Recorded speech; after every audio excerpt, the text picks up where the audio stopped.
summer job at the new and improved Freddy Fazbear's Pizza.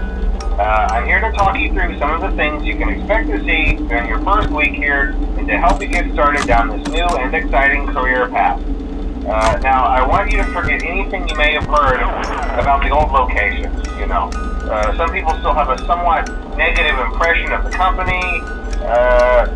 That old restaurant was kind of left to rot for quite a while, but I want to reassure you, Fazbear Entertainment is committed to family fun and above all, safety. They've spent a small fortune on these new animatronics. Facial recognition, advanced mobility, they even let them walk around during the day. Isn't that neat? But most importantly, they're all tied into some kind of criminal database so they can detect a predator a mile away.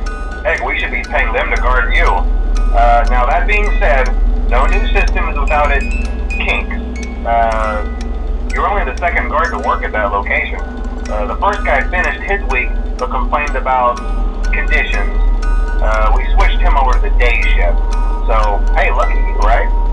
Mainly he expressed concern that certain characters seemed to move around at night and even attempted to get into his office.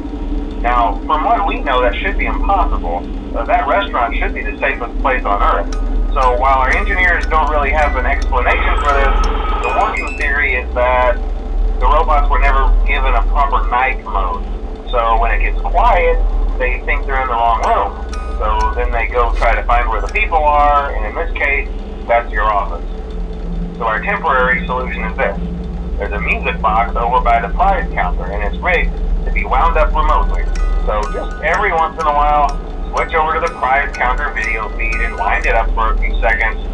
It doesn't seem to affect all of the animatronics, but it does affect one of them. And as for the rest of them, we have an even easier solution. You see, there may be a minor glitch in the system, something about the robot seeing you as an endoskeleton without its costume on and wanting to stuff you into a suit. So hey, we've given you an empty Freddy Fazbear head. Problem solved. You can put it on any time and leave it on for as long as you want. Eventually anything that wandered in will wander back out. Something else worth mentioning is kind of the quirky modern design of the building. You may have noticed there are no doors for you to close. But hey, you have lights, and even though your flashlight can run out of power, the building cannot. So don't worry about the place going dark. Well, I think that's it. You should be golden. Check the lights, put on the Freddy head if you need to. Keep the music box wound up. Piece of cake. Have a good night, and I'll talk to you tomorrow.